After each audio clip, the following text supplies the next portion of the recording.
Streaming from the 22 News Broadcast Center. This is 22 News at 4 p.m. Digital Edition.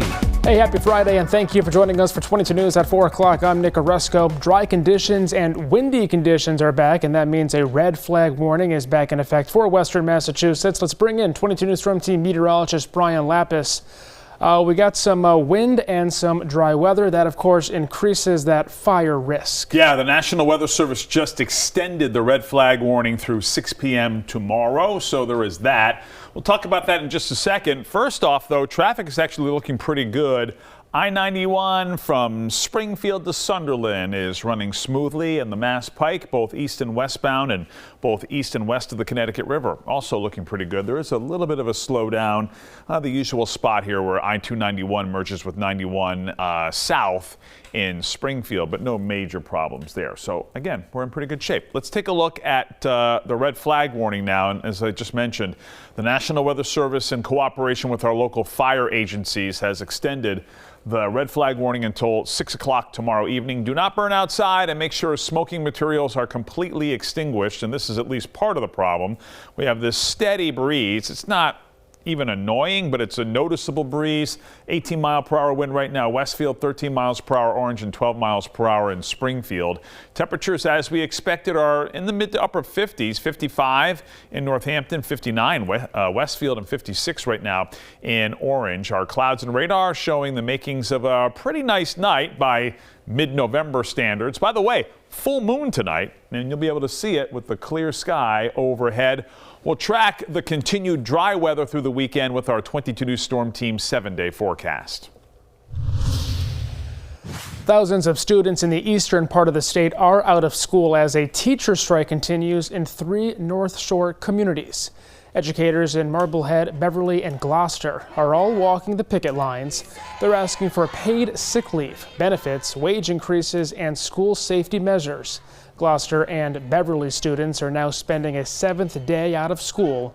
Marblehead is on their 4th. All 3 unions are facing $50,000 fines, with $10,000 added every day students spend at home. The trial for Jose Ibarra, the alleged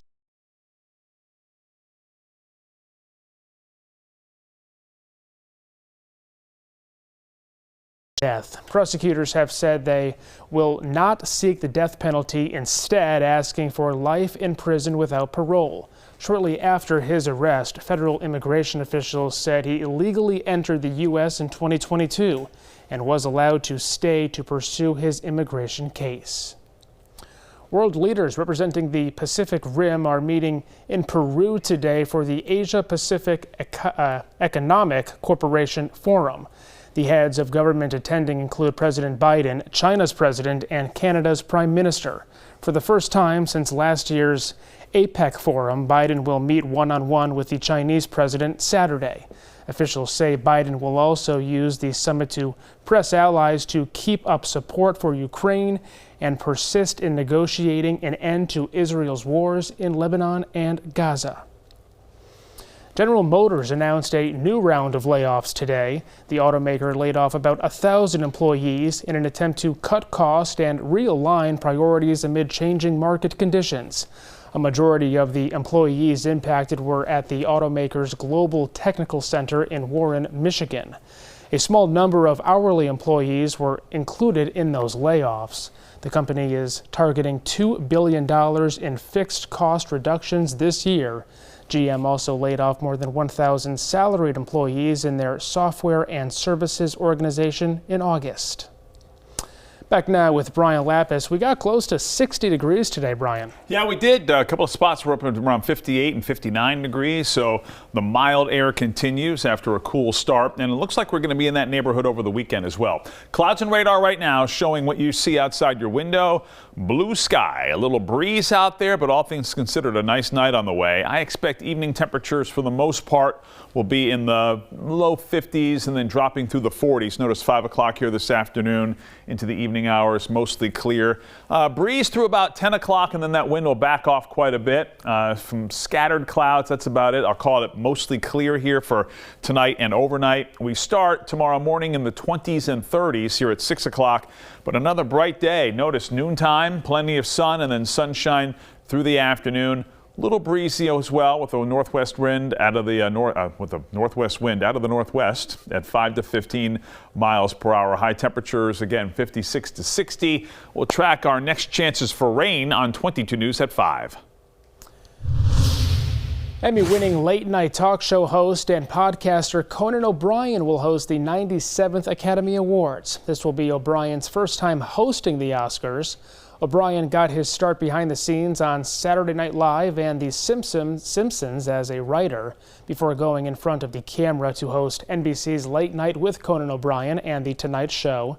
The ceremony at the Dolby Theater in Los Angeles will air live on ABC on March 2nd. Well, first monkeys and now emus.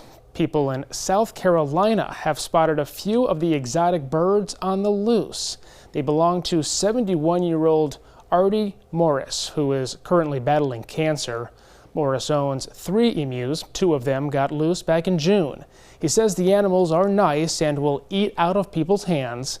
He added that he's hoping to find someone to help bring the birds back home. Well, tonight on 22 News starting at 5 o'clock, some local communities have been notified of lead in their water due to old service lines. See how you can tell if you are affected. Plus, see how much Massachusetts is currently at risk as brush fires continue to pop up in the Northeast. And we'll take a look back at this week on Beacon Hill with our State House Spotlight. Traffic looks good as we head into the evening commute up and down 91. No problems. Oh, there is now a little bit of a slowdown on I-291 at the 91 merge downtown, but that is typical for this time of day. And then the Mass Pike is running good, running fine, both east and westbound on either side of the Connecticut River. So we will track the continuing warming trend here for the weekend and also give you a hint as to when we may see some rain in our future with the 22 News Storm Team forecast on 22 News at 5. Okay, Brian, thank you. And thank you for joining us for 22 News at 4 o'clock. We're back tonight at 5. Latest news and weather all weekend long on our website and on the free app.